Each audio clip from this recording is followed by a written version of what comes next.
Estamos hablando acerca de la obra del Espíritu Santo en la paciencia que necesitamos. Recapitulo nada más. Requerimos y necesitamos, hermanos, paciencia para alcanzar las promesas de Dios. La paciencia que hace el Espíritu Santo en nuestra vida están basadas no en nuestro sueño, no en nuestros anhelos, sino basado en la promesa de Dios. Y heredamos las promesas de Dios con fe y paciencia. Y como dice Santiago, capítulo 5, del versículo 10 al 11, estas promesas y esta paciencia está basada en el carácter compasivo y misericordioso de Dios. Ahora estamos viendo la forma en la que Dios trabaja y el Espíritu Santo obra en la paciencia que requerimos en nuestro crecimiento espiritual. En pocas palabras, tienes que tener paciencia contigo mismo. Pero no porque tú seas bueno, sino por la obra que Dios ha empezado. Filipenses 1:6 nos habla que el Espíritu Santo está perfeccionando esta obra. Filipenses 2:12 nos dice que nos debemos ocupar de esta salvación, de estas promesas. Ahora, vea lo que dice Primera de Tesalonicenses, capítulo 5, versículo 23 y 24. Que Dios mismo, el Dios de paz, los santifique por completo y conserve todo su ser, espíritu, alma y cuerpo, irreprochable para la venida de nuestro Señor Jesucristo. O sea, esto tiene que ver, la santificación tiene que ver con una obra que el Señor hace en nuestra vida. No por nuestra fuerza de voluntad, no por nuestra capacidad de resistir, sino volvemos, y espero no sonar redundante, pero espero ser muy claro. No por nuestra fuerza de voluntad, sino por las promesas de Dios, por el carácter de Dios y por la obra del Espíritu Santo en nosotros. Él nos está santificando en nuestro cuerpo, en nuestra alma, en nuestro espíritu. Pero me encanta lo que dice el versículo 24. El que los llama es fiel y así lo hará. No hay condiciones. No está diciendo el apóstol Pablo, porque faltaste un domingo a la iglesia, Dios ya detuvo su obra, porque cometiste un error, porque te equivocaste, porque te desesperaste. No, Él lo hará. Cuando yo aparto mi cuerpo y quiero agradar a Dios, no estoy contra Dios, sino que el Espíritu Santo está perfeccionándome, santificándome. Cuando cuido mi cuerpo porque es el templo del Espíritu Santo, el Espíritu de Dios está obrando a favor mío, no estoy trabajando solo. Tenemos que dejar de ver a Dios como lo presentan los religiosos. Dios te está calificando, Dios está mirando, mira, te está evaluando. Dios no te está evaluando, Dios te está ayudando, Él está santificando tu espíritu, tu alma y tu cuerpo. Cuando vamos en oración y a leer la palabra de Dios, Dios no está trabajando en nuestra contra, hermanos. Él está haciendo la obra y se está alegrando en nosotros porque queremos hacer esto. Él es fiel y lo hará. Entonces, ten paciencia en esas áreas en las que estás batallando, pero no tengas una actitud pasiva. Ocúpate obedeciendo a Dios, orando al Señor, clamando al Señor, luchando contra el pecado que está en tu vida, pero llénate de alegría y de regocijo y ten la paciencia. O sea, el Señor está obrando en tu vida y ten la confianza que Él lo está haciendo. La victoria está muy cerca. Clama al Señor.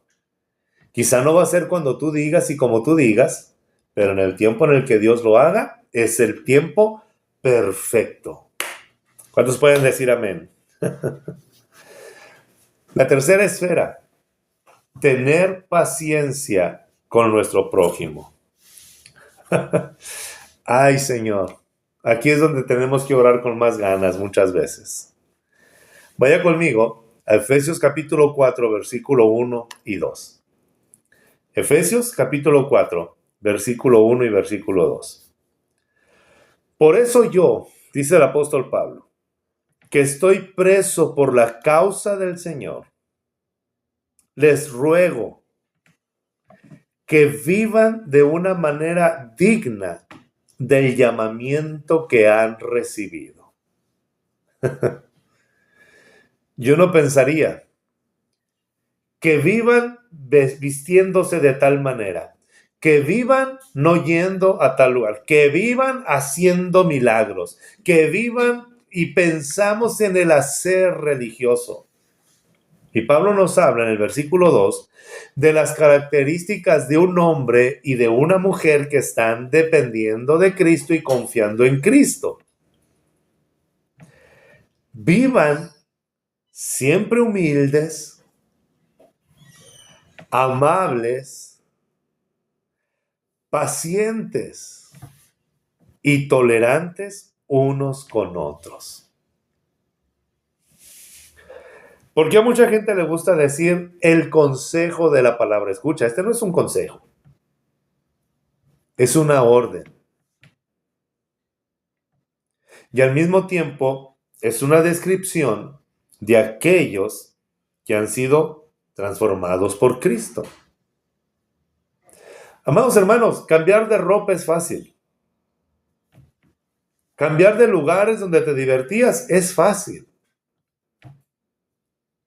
Renunciar a algunas palabras es fácil.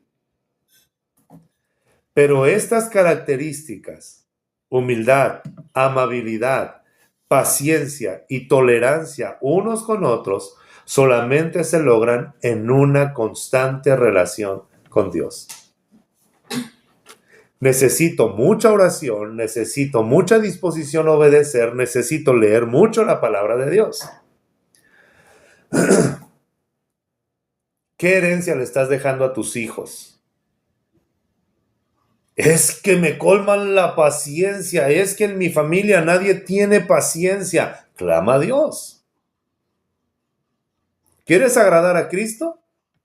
No, es que yo no hago tal cosa o yo vivo tal cosa. Esto es lo que demanda el Señor de nuestra parte. Sean siempre.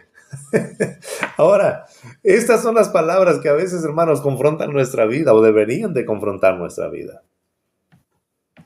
No dice cuando tu hermano lo merezca, cuando tu prójimo lo merezca, cuando otros lo merezcan. No, tú debes ser siempre humilde, amable, paciente, tolerante. No de vez en cuando, porque es ahí donde el Espíritu Santo nos lleva. En mi naturaleza pecaminosa, en mi temperamento, quizá puedo ser una persona muy amable con todos. Pero aun cuando no tenga ganas, aun cuando las circunstancias no lo permitan, es ahí donde el Espíritu Santo me está transformando y me está llevando a un estándar más alto. Siempre debo procurar ser humilde, amable y paciente. Vaya conmigo a Colosenses capítulo 3, versículo 12. ¿Alguien está aquí esta noche? Colosenses 3, versículo 12.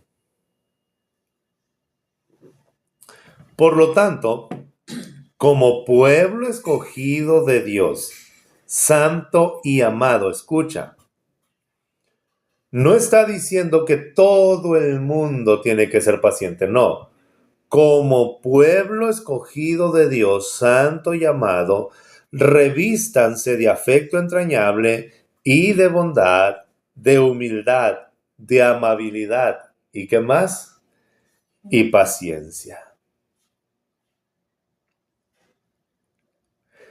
Ya no solamente tengo paciencia y espero en lo que Dios está haciendo, ya no solamente es paciencia y convicción de que Él está haciendo una obra en mi vida, sino también el Señor me está llevando a tener paciencia con mi prójimo.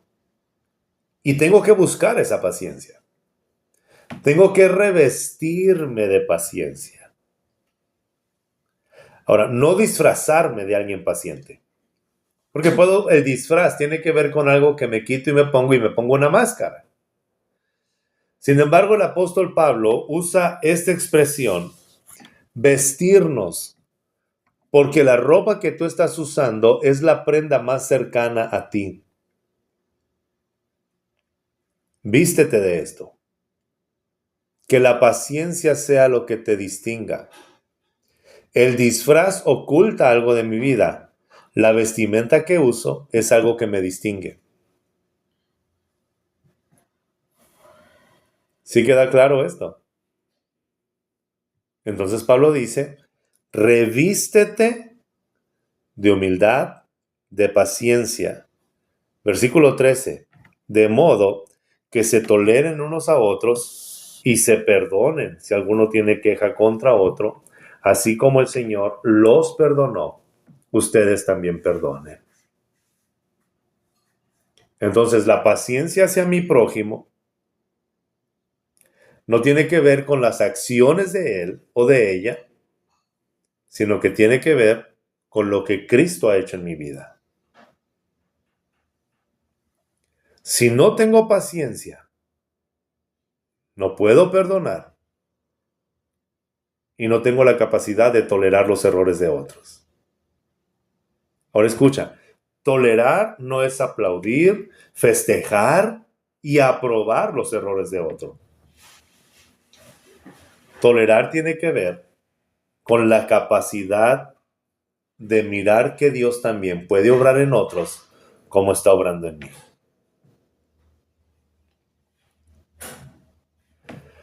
Ahora, escuchen bien, perdemos la paciencia. Perdemos la paciencia refiriéndonos con otros. Perdemos la paciencia cuando competimos con otros. Para los que están casados, cuando queremos demostrar que somos mejores que nuestra pareja, cuando nos dicen una idea y nosotros tenemos que dar la contraria nomás porque sí. Y después terminamos enojados. Perdimos la paciencia. Perdemos la paciencia cuando competimos con otros, cuando estamos procurando alcanzar nuestra propia gloria. Yo quiero que me reconozcan y quiero que se haga lo que yo digo y se tiene que hacer como yo digo y se tiene que vivir como yo planeé y tienen que actuar como yo he dicho. ¿Y te das cuenta que queremos alcanzar nuestra propia gloria? Ahora, el peligro es que queremos alcanzar nuestra propia gloria a expensas de los demás. Queremos que los que están a nuestro alrededor vemos como instrumentos para que se cumpla lo que nosotros queremos. Ahora, anote bien eso si gusta. Pero la paciencia con mi prójimo tiene que ver con el entendimiento que no soy llamado a controlar a mi prójimo. Ni siquiera como padres, hermanos. Queremos controlar los gustos de nuestros hijos. Queremos controlar la ropa de nuestros hijos. Queremos controlar la carrera que van a estudiar. Queremos controlar lo que van a decir.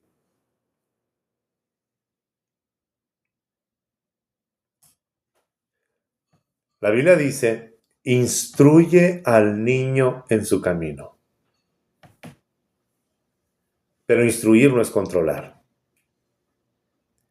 Instruir es inspirar, es alentar, es animar, es mostrar un camino que ellos sigan.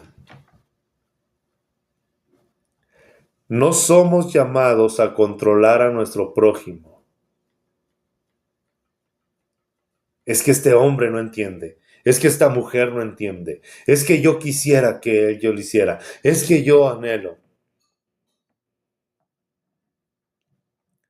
Y voy a platicar una anécdota, algo familiar. Recuerdo Mis papás fueron pastores, hermanos. Mi mamá ya está con el Señor, mi papá ya está jubilado.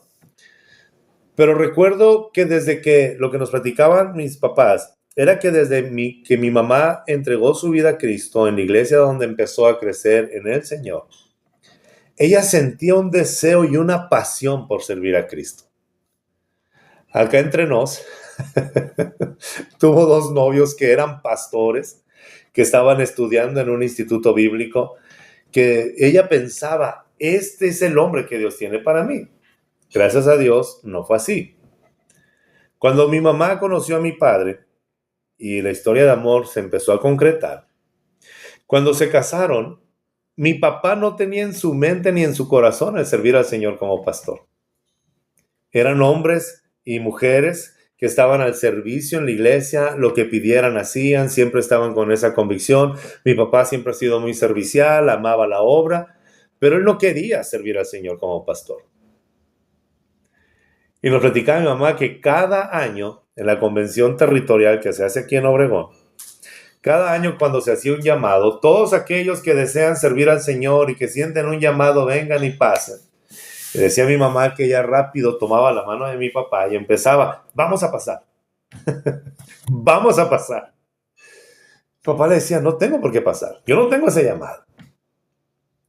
Producía en mi mamá una frustración, es que no quieres, no amas a Dios. Y mi papá es un hombre que ama a Dios. Pero sin lugar a dudas, hermanos, queremos controlar eso y eso no se puede controlar.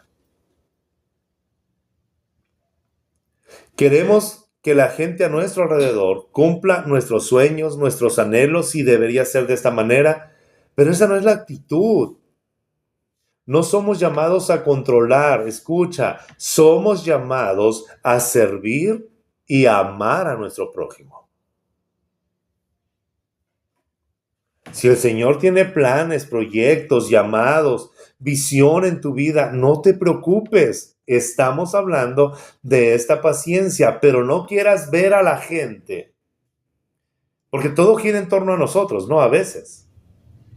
Es que tú no quieres que se cumpla el propósito de Dios en mi vida. ¿Por qué no va a querer? Si hay un propósito y un llamado de Dios, nadie lo puede frenar. Ahora, solamente termino, ¿no? En esto. Muchos años después de casados, mi papá y mi mamá, en una ocasión hicieron el llamado y el Señor confirmó en mi padre un llamado y empezaron a servir al Señor. Ya tenían 44 años, 45 años cuando empezaron a servir al Señor. Amados, cuando nosotros queremos ver a la gente solamente como una herramienta para que se cumplan nuestros sueños, nuestros anhelos, vamos a vivir frustrados y no vamos a tener paciencia. La paciencia hacia nuestro prójimo está basada en que no somos llamados a controlar, sino que somos llamados a amar a nuestro prójimo y a servir a nuestro prójimo. Y esto cambia todas las cosas. Es que este hombre no entiende, es que esta mujer no entiende. ¿No entiende qué? ¿Te das cuenta cómo pensamos y vemos que las personas son menos inteligentes que nosotros porque no piensan igual que nosotros?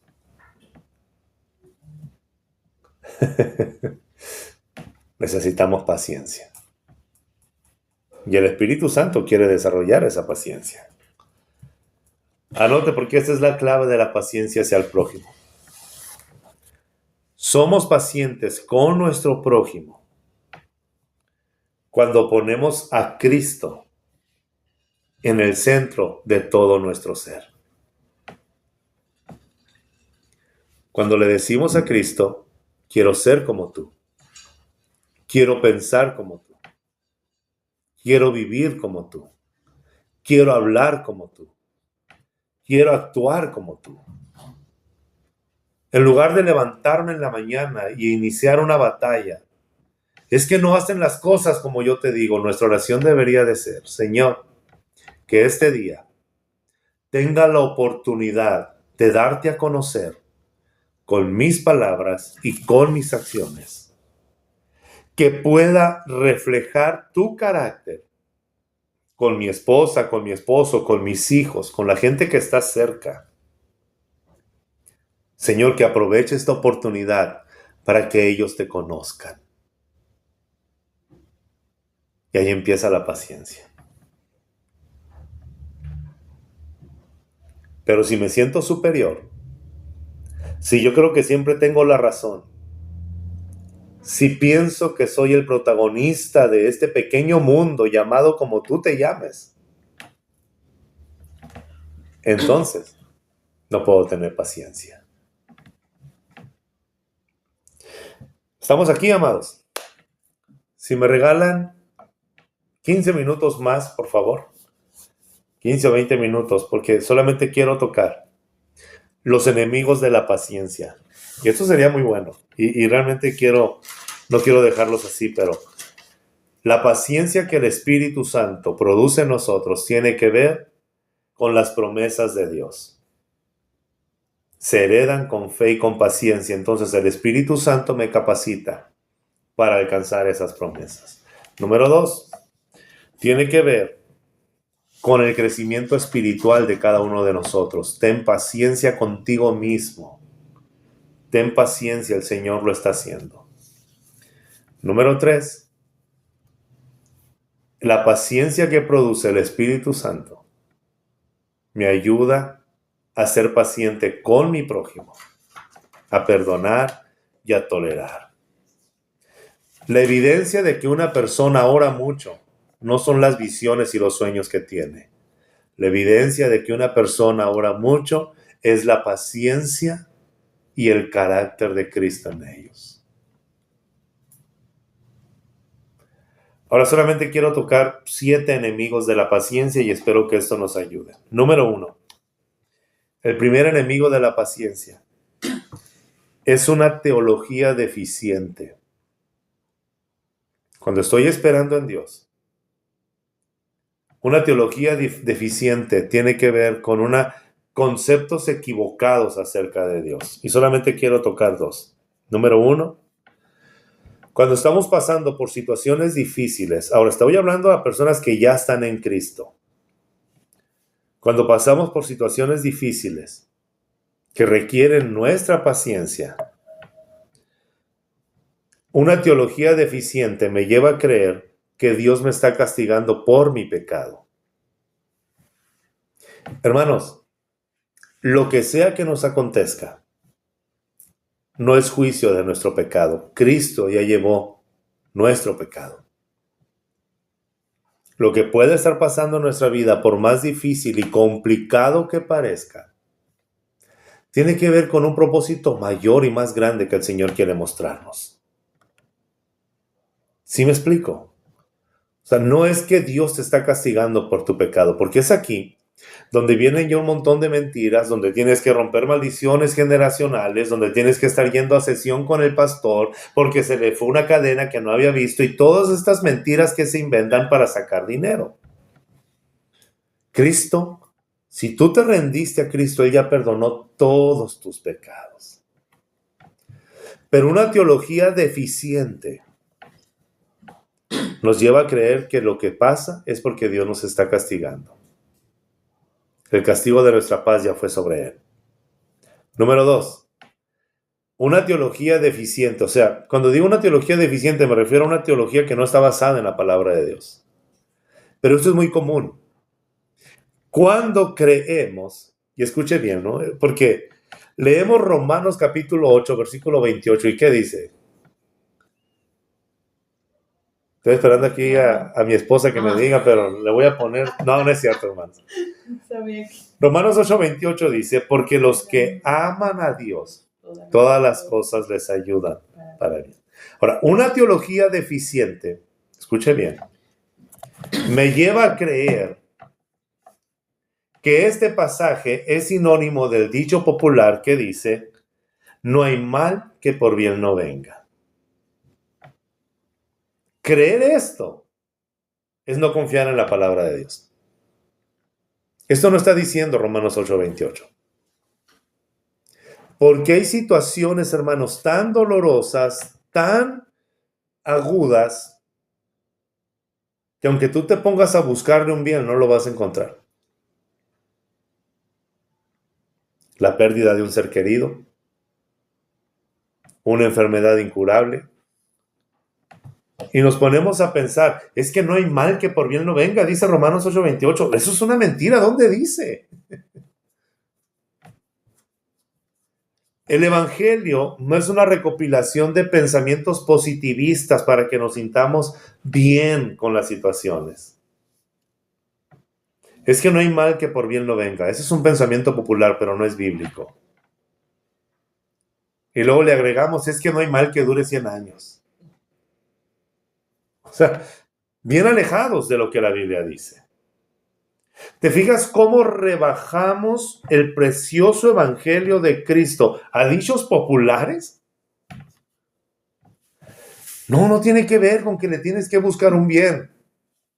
Es que aquí debe de haber algún bien oculto y yo creo que el Espíritu Santo quiere que lo descubra y gastamos tiempo, hermanos. No es esto.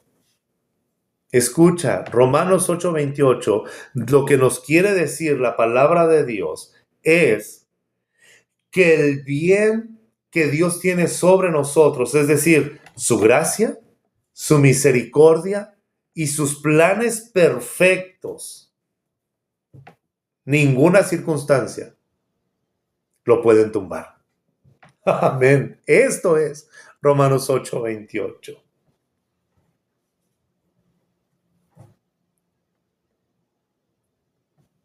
Bueno, también ese dicho, ¿no? Ayúdate que yo te ayudaré, que tampoco es bíblico. Entonces, pero rebajamos, hermanos. Entonces, necesitamos ir a la palabra de Dios. Y a veces predicar el evangelio pareciera como que estás tumbando todo el optimismo del mundo. Y en realidad sí es así. Romanos 8:28 tiene que ver. Lo que nos está diciendo es, no importa la circunstancia que hayas vivido, que estés viviendo y que no veas ningún bien detrás de ese mal, lo que tenemos que saber y confiar y esperar, y por eso actúa la paciencia en esto, que Dios está obrando de una manera perfecta y su gracia, su misericordia y su plan contigo no se van a acabar sin importar la circunstancia. Y Romanos 8:29 nos dice cuál es ese bien, anótelo bien por favor. Romanos 8:29 nos dice que Dios nos está transformando a la imagen de Cristo. Por más doloroso que sea, por más angustia que estemos viviendo, no quiere decir que tenemos que buscar algo bueno en medio de lo malo. Eso lo puede hacer cualquier optimista, cualquier persona que tiene una visión de la vida. Pero lo que el Espíritu Santo nos está llevando, nos lleva preparando nuestro corazón para que en medio de la circunstancia más adversa y más difícil, Cristo sea manifiesto a través de nuestro carácter. Pablo está a punto de ser decapitado y está escribiéndole a Timoteo su última carta. Y lo que le está diciendo es, he terminado la carrera. He corrido muy bien. He guardado la fe. Y sé a dónde voy. Hermanos, ¿no es esto una convicción en el Señor? Romanos 8:29 dice, a los suyos de antemano los eligió para que llegaran a ser como su Hijo. Deja de estar buscando un bien en medio del mal. Enfócate en la promesa del Señor. Señor, gracias porque tú me estás transformando a tu imagen. Y no te vas a rendir hasta que sea perfecto. Número 2, ¿cuál es otro enemigo de la paciencia? Dudar de Dios. Cuando en medio del sufrimiento o los momentos complicados dudamos de Dios, la paciencia empieza a esfumarse. Y eso es donde el enemigo trabaja en nuestra mente. Si Dios te amara, si Dios estuviera contigo, si Dios estuviera Si Dios fuera, empezamos, hermanos, el enemigo trabaja en nuestra mente metiendo duda de que Dios está ahí. Yo creo que es ahí, como dijo Job, no sé lo que está pasando, no sé lo que estoy viviendo, pero aún aunque mi carne fuera deshecha, sé esto, sé que mi Redentor vive y que lo voy a ver.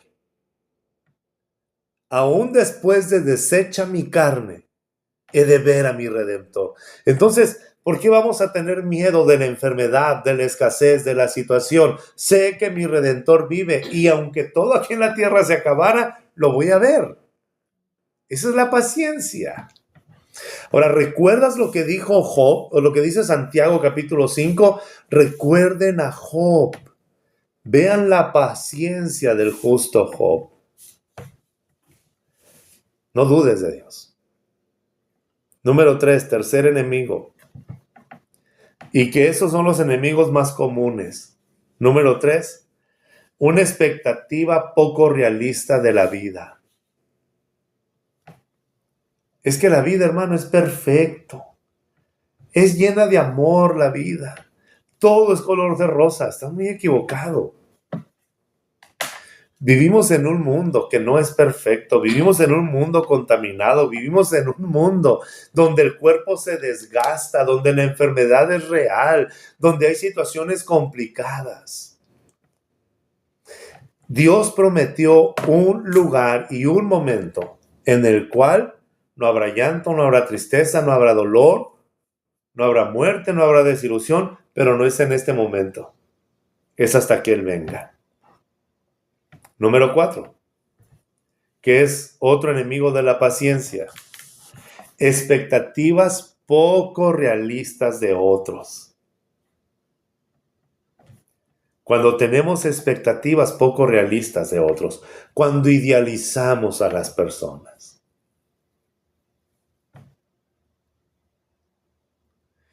Es que, ¿cómo que va a estar cansada tal persona?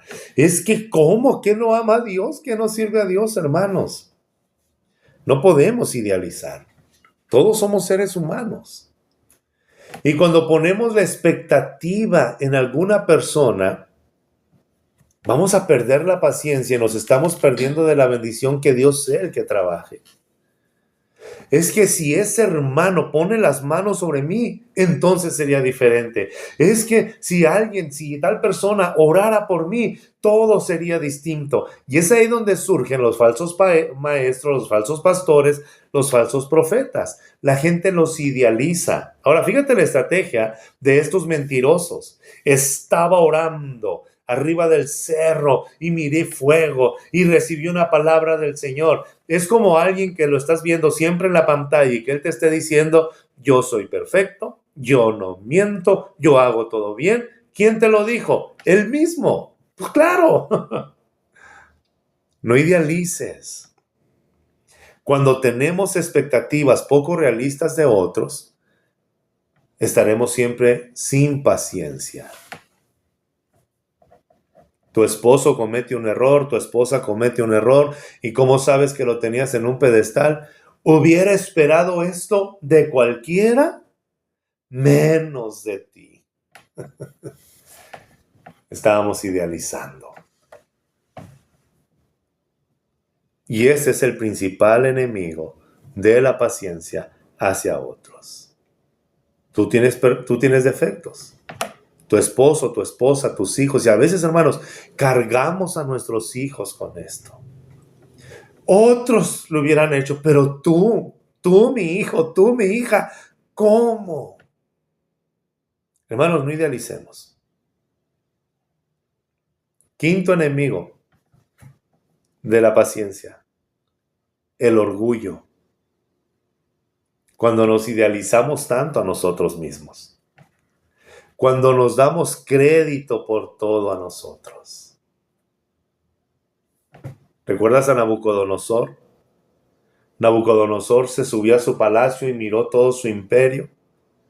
Se besó el anillo y dijo, no tenía a quién darle más honra. Así me explico, él se besó el anillo y dijo, todo esto lo he construido yo. al instante, se oyó una voz del cielo que le dijo: vivirás entre las bestias.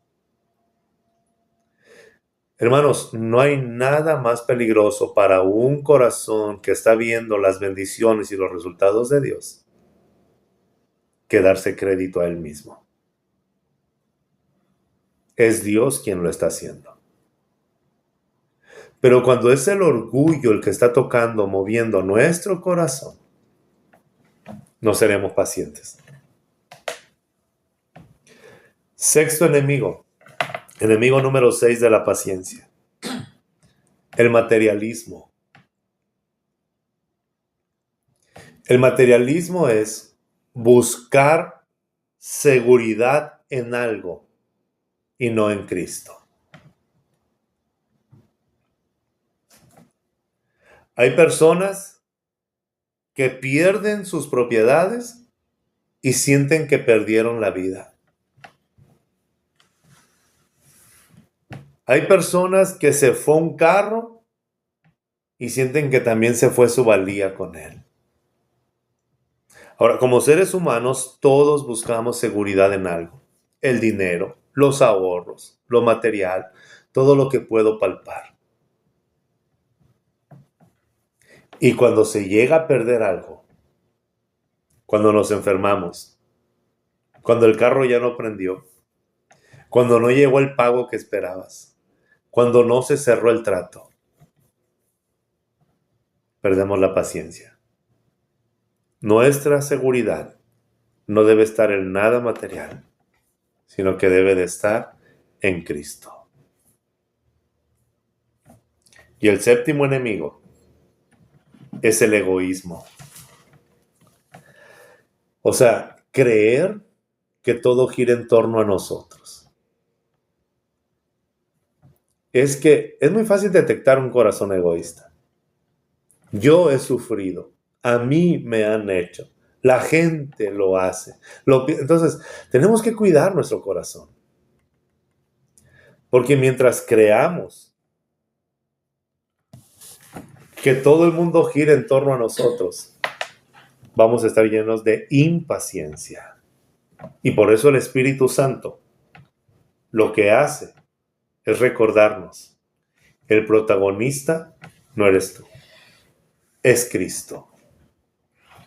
Esto fue lo que dijo el Señor Jesucristo: enviaré a otro Consolador, Él me glorificará a mí. La obra del Espíritu Santo en lo general es que Cristo se lleve la gloria, y es la misma obra en nuestro corazón, en lo particular, en lo individual. Es recordarnos: hey, tú no eres el centro, es Cristo. Refleja a Cristo, vive para Cristo. Termino con esto. La paciencia, entonces, es la convicción de saber que la vida no se trata de nosotros, sino de Dios. Y que aquí sí, somos instrumentos en la mano de Dios para que Él cumpla sus planes y sus propósitos en nosotros y en los que nos rodean. Paciencia es tener la convicción de que no se trata de nuestra gloria, sino de su gloria. Paciencia es tener la convicción que no se trata de nuestra voluntad, sino de su voluntad. Esa es la paciencia que el Espíritu Santo está obrando en cada uno de aquellos que estamos rindiendo nuestra vida a Cristo. No se trata de ti, se trata de Él. Y al rendirnos a Él, podremos disfrutar todas las bendiciones y alcanzar todas las promesas que Él tiene para nosotros. Amén. Oramos. ¿Les parece bien? Amado Señor, te damos muchas gracias en esta noche por tu palabra. Te pedimos, Señor, que seamos sensibles a tu instrucción, que podamos pedir y clamar cada día, Señor, por esta paciencia, que tengamos la convicción, Señor, que todo lo que sucede es para tu gloria y que de alguna forma, de alguna manera habrás de manifestarte y mostrar tu carácter, Señor, a través de nuestra vida.